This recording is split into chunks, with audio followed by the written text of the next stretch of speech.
Hey everybody, welcome back. My name is Abby. I'm with Fitness is Medicine.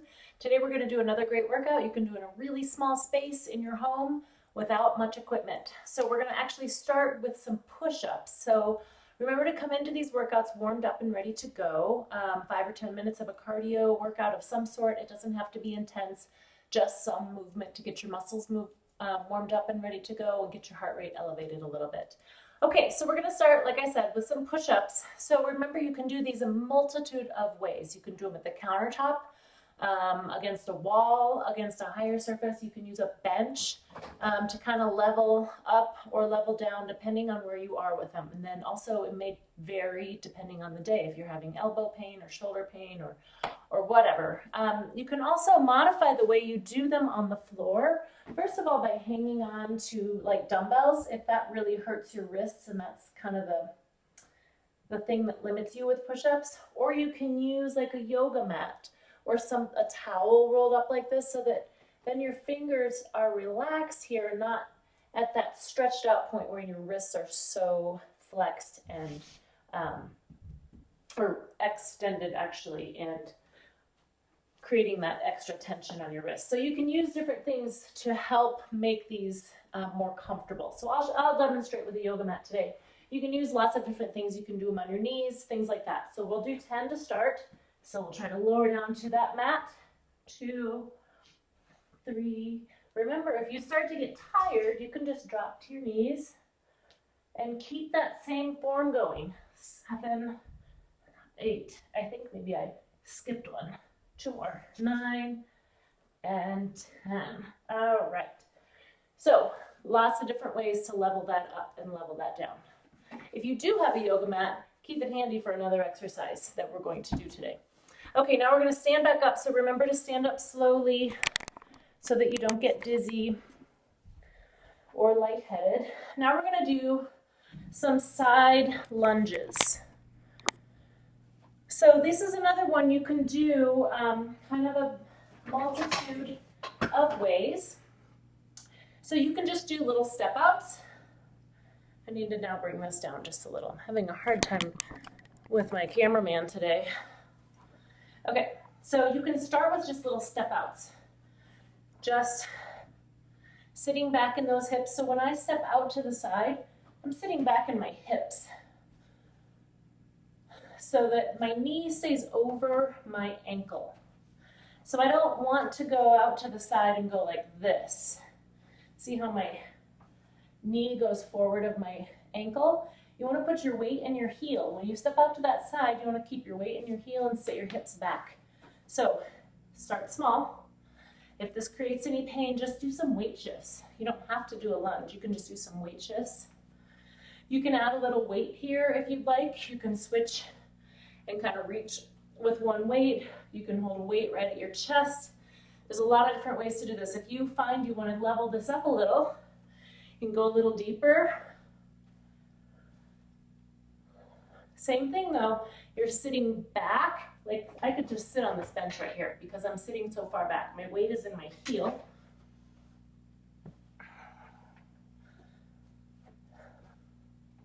And then this knee is straight.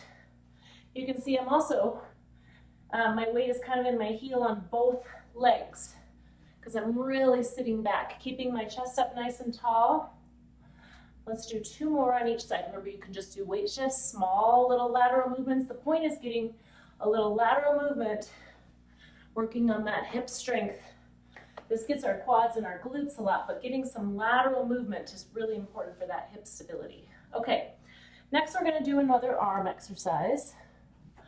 And we're going to come over here with a band that I have a little bit higher, looped through my door here. Then we're going to do a triceps extension. So this one, you're going to isolate this muscle right back here by keeping your elbows glued to your sides. So you're going to start right here with your hands kind of by your shoulders, pressing straight down. Now I'm going to add a little balance challenge to this. So you can either stagger your feet or do a tandem stance, or you can even stand on one foot, but that's going to be pretty difficult with pulling against a little bit of resistance. So I prefer to do this one on a tandem stance. If you have a machine, it can be a little bit easier doing a single leg stance. You can kind of experiment with it and see if you're able to maintain that balance while pulling against that resistance. If you can, great. That's a great balance challenge. Those elbows are staying right by your sides and you're pulling all the way down to your sides. All the way down to beside your hips, I should say. Now you don't want those elbows, like if I'm here, I don't want to be doing this because then I'm using my lats more. So really isolating those triceps by just bending and straightening that those elbows. Okay, great. Now we're going to stand and do a hip abduction, AB. Working again on those glutes, doing a little lateral movement. Now do this, you can do this standing next to something sturdy, like your kitchen counter is perfect for this. We're going to stand and go straight out to the side. Now what I want you to do is focus on keeping your toe straight forward or almost even turned in just a little bit. Our legs, all of our muscles will do this. They'll kind of take the path of least resistance. So right here, your quads and your hip flexors are generally stronger. We use them more as we're walking and things like that. Hi, Baloo. Hi, baby. So we really want to isolate your glutes here. So there's two ways we're doing that, by standing on one leg and then by lifting this one out to the side. So we're stabilizing and then we're moving. So I'm really thinking about turning my toe in just a little bit. Then also you want to stay up strong on this hip. No slouching. You'll find that you're not going to be able to lift this foot off the floor if this hip isn't up nice and strong, holding you.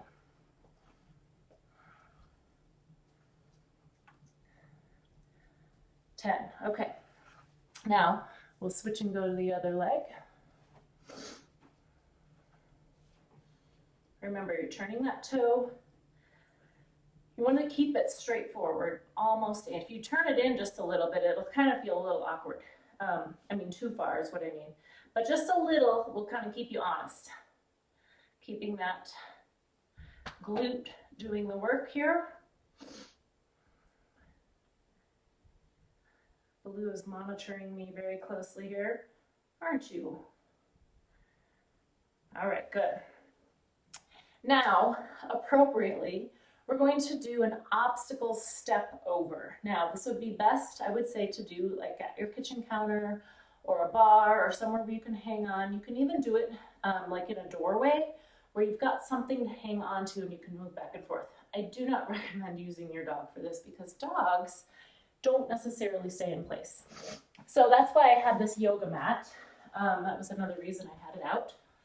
So starting on one side of it, this is a low obstacle. You can choose higher ones, but I want you to think about lifting your knees up nice and high and stepping back and forth over that obstacle. So you'll notice I've kind of got a lot of lateral movement going on here today, but that's kind of the theme. I want to work on those hips. Baloo is acting very tired here, so I could probably step over him, but that can be dangerous. As if you have any pets, you know when you go to step over them is right when they want to decide to stand up. So keeping your chest nice and tall, high knees. Start with how high it is and see how that feels.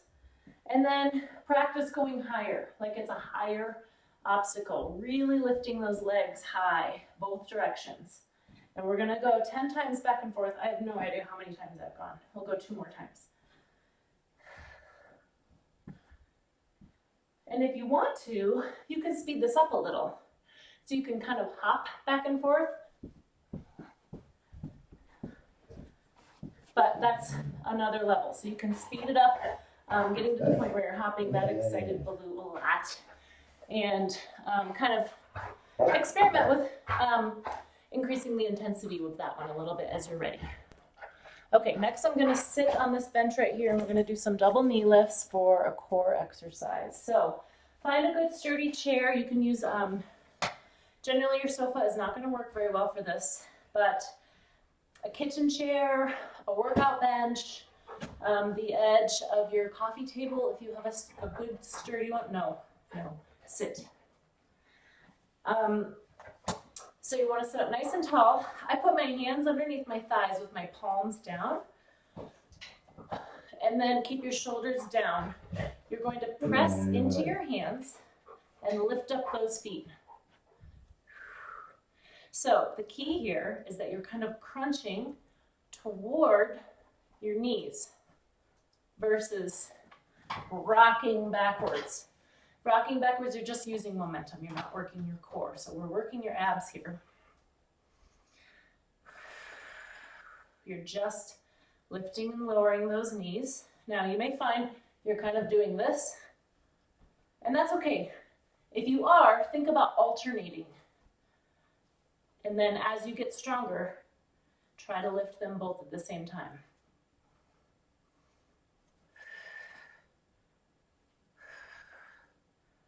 And 10. I don't know, that might have been 11. Anyway, go through these 2 more times if you have the time available and the energy. And if you can, add a little cardio in between each set. Do 5 to 10 minutes of that same warm-up that you did, or jump on your elliptical or your treadmill, or just go up and down some stairs, things like that. You can do that for a little while, get your heart rate up, come back, do another set. Do that 2 or 3 times through, and you're going to get a great full body workout. Then end with a good cool down and stretch, and you should be good for today. All right, keep moving, everybody, and please let me know if you have any questions. Thank you so much.